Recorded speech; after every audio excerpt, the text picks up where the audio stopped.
A news announcement revealed the closing of California's IndyMac Bank and how it was a grand failure. Last night there was an emergency meeting in Washington. The leaders... In GTX, Bobby Walker gets into an office. Then, his office assistant followed him in and told him Sally Wilcox was waiting for him in the conference room. Bobby then went to the staff room and saw everyone was looking sad. He asked them what was wrong, but no one could tell him. So he got up and went to Connell's office. What happened? Somebody die? Bobby asked Connell what had happened. Connell told him that they had closed the mobile phone division in Newport News. He also mentioned that they had integrated the ship's system with a rail product. Corporate speak for, we're cutting jobs, but making it sound innovative. Bobby then went to Sally's office and asked her what had happened. Sally introduced him to Dick Landry from the legal department. Landry explained to Bobby that the company had made a division change and that they would provide him with benefits to compensate for the 12 years they had worked together. Well, you 12 years with us entitled you to 12 weeks full pay and benefits. Bobby asked if they were firing him. Sally assured him that they would also provide opportunities for further employment services. He angrily asked if Gene knew about their decision. Sally asked him to sit down, but he refused and left the room. You know what, Sally? Off.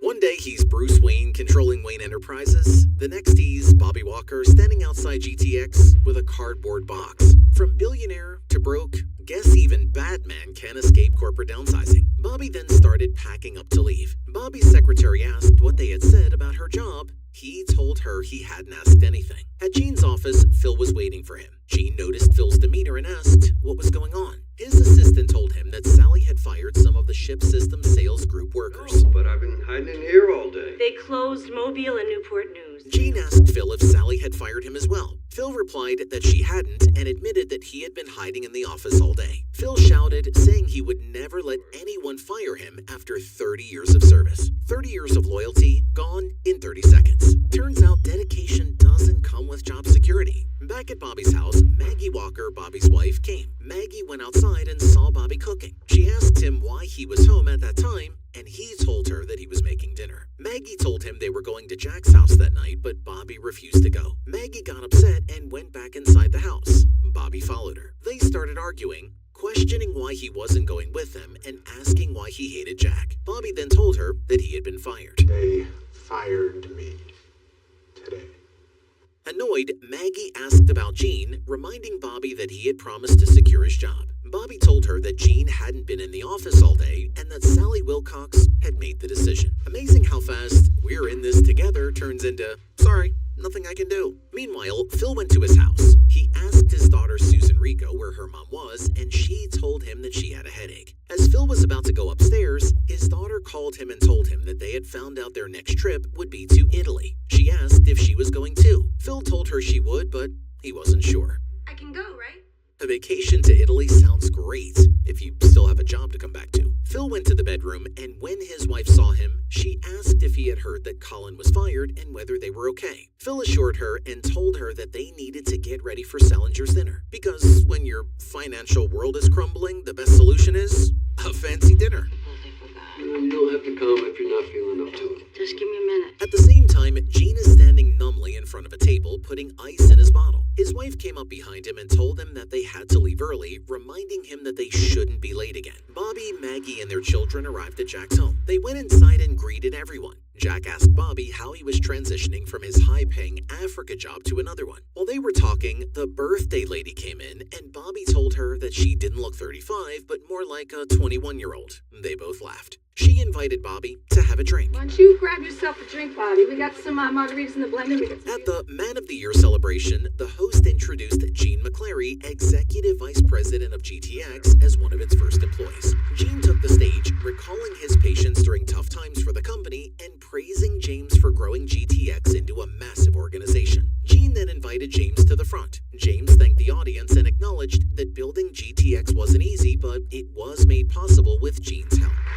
Thank you, ladies and gentlemen. Without a doubt, you don't build a company like... If handing out pink slips by the thousands and then awarding yourself for visionary leadership isn't a corporate villain arc, then I don't know what is.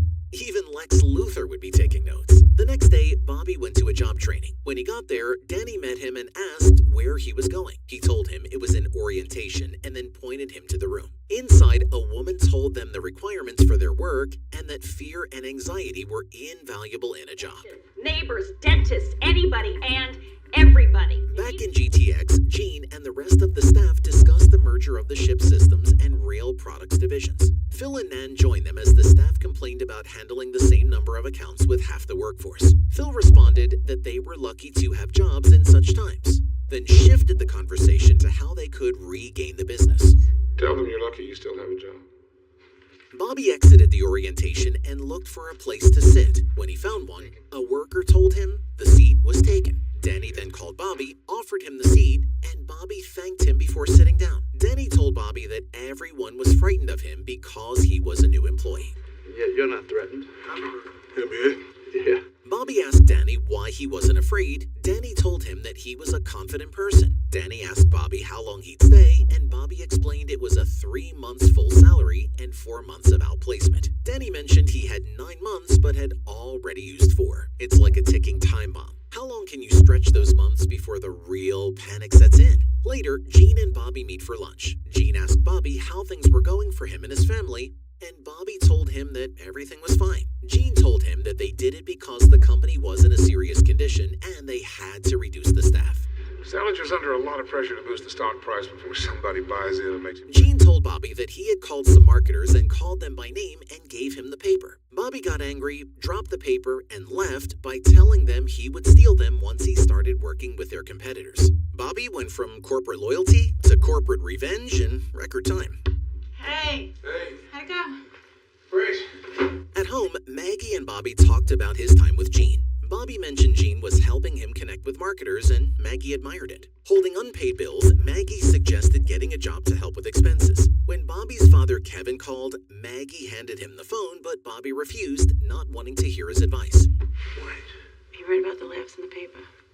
so what? At the office, James and Gene reminisced about good times. James invited Gene and Cynthia to join them at Sun Valley for the new year, but Gene hesitated, mentioning his grandkid would be visiting. At home, Gene lay outside when Cynthia approached and asked if everything was okay. He mentioned having lunch with Bobby and expecting him to throw a drink in his face. Cynthia then said she and Sue were planning a weekend trip to Palm Beach and asked for the corporate jet. Seeing Gene's reaction, she quickly added they would take commercial flights instead.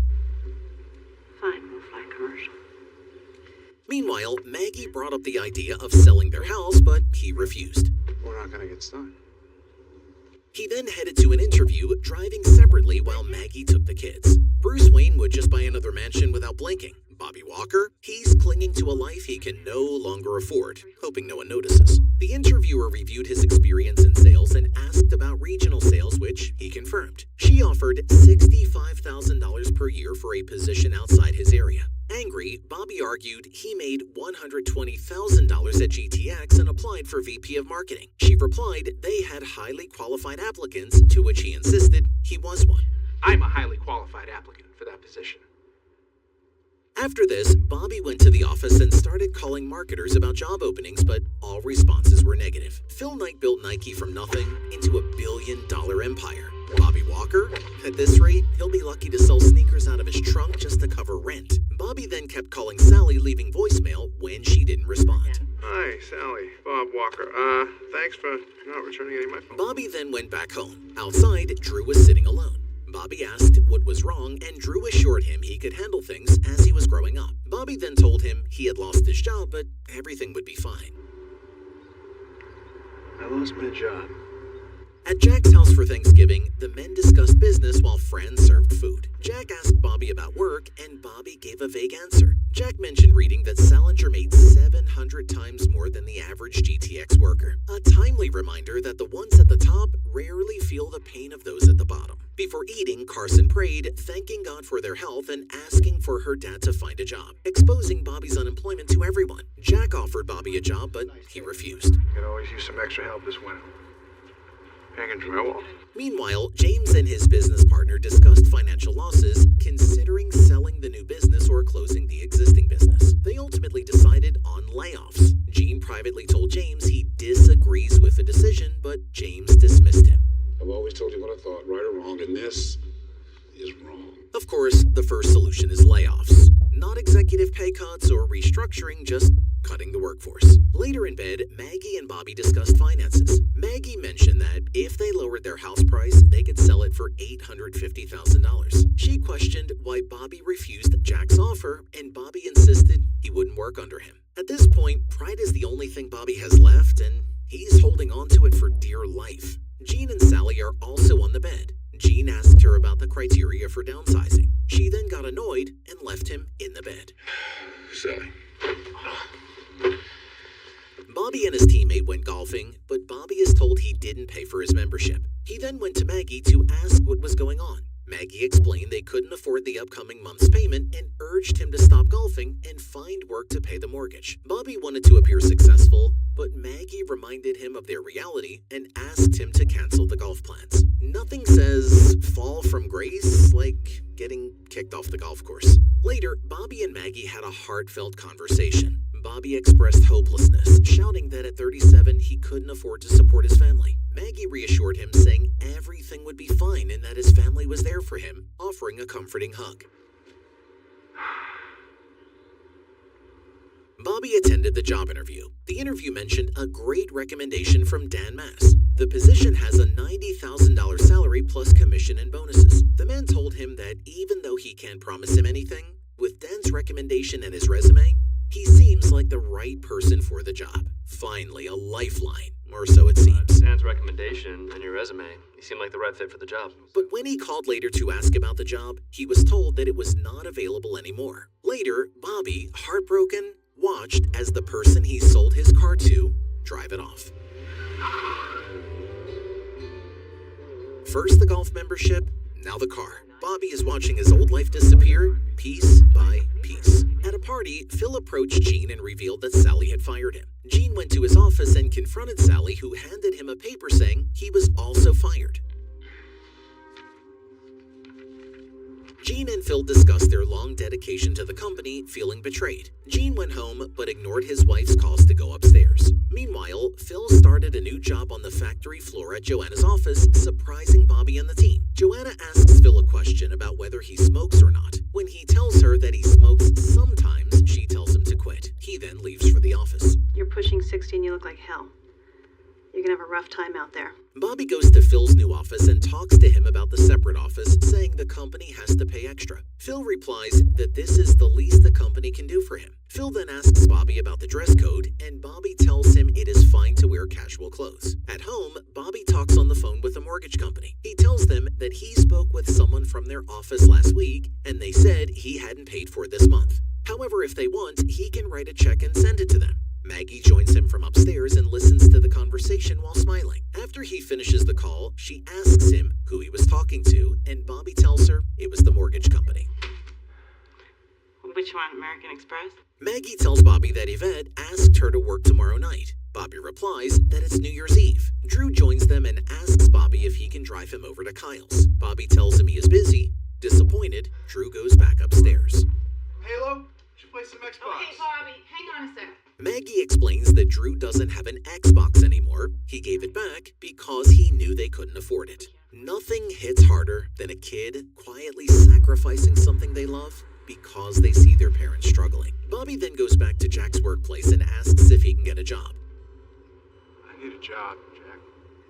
He then started working that same day. Bobby starts carrying timber as Jack works in construction. Bobby gets tired, and Jack tells him to carry 2 more.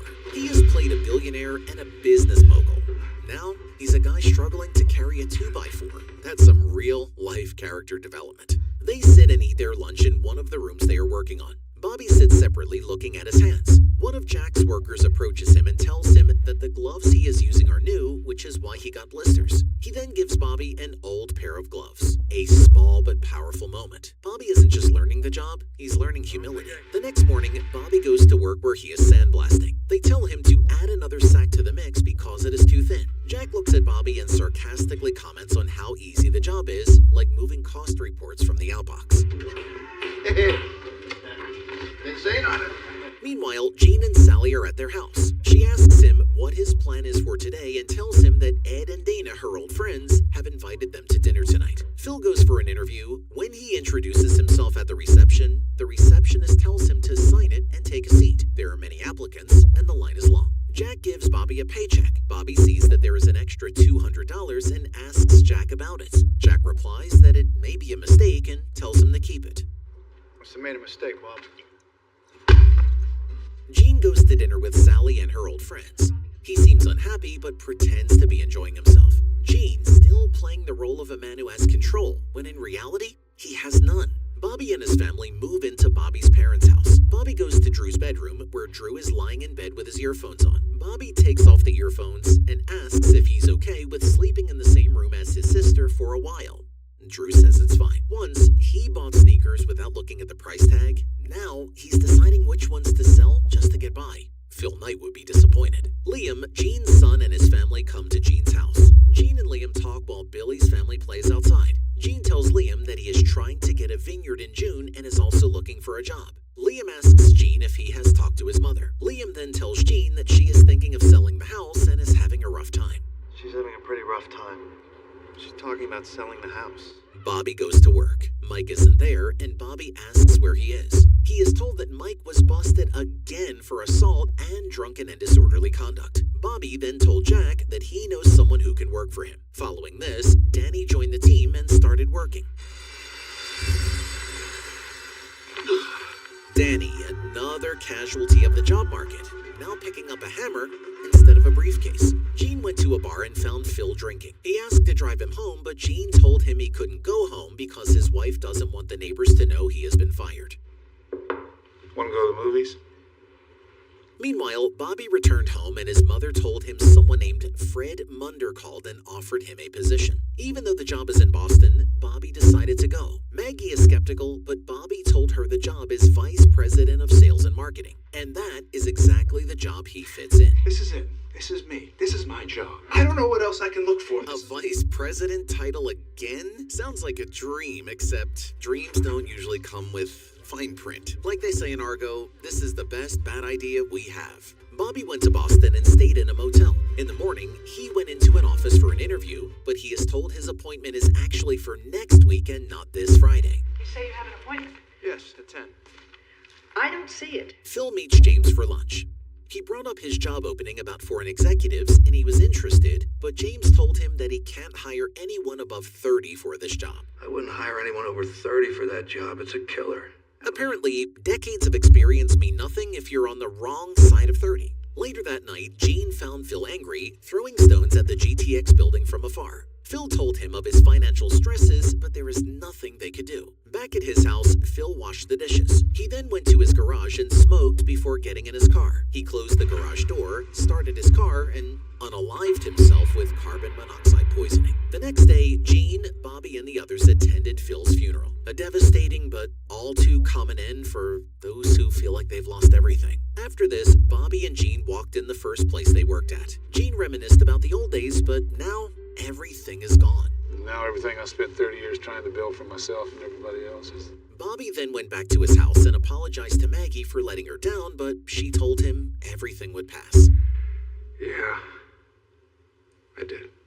The next day, Gene went to GTX to talk to James and asked why he didn't attend Phil's funeral. But James instead talks about Phil's wife. Gene asked why he fired his employees if the company was good. But James insisted what he did was for the good of the company. Back to their children. We did what the market required of us to survive. Back at his house, Bobby received a call from Gene about a job. Later that day, he went to see Jack and told him that Gene offered him a job, but he is thinking of staying with him because he prefers this job. Jack then told him that he better take the job because he is a bad carpenter. You should take that job. You're a shitty carpenter. Gene, now who has opened his own company called McClary Maritime Associates, is sitting in his office. Sally walked into the office and congratulated him. She asked if they could have lunch, but Gene rejected the offer. As she leaves, she asks to consider her for possible associates. Keep me in mind for a possible associate. With new energy, Bobby walked into his office and greeted the employees. He then immediately started giving orders and got to work. Don't complain about the luxury accommodations here. Bobby, back in the corporate world, but this time with a different perspective. We work as hard in here every day as we did trying to get a job. We'll be all right.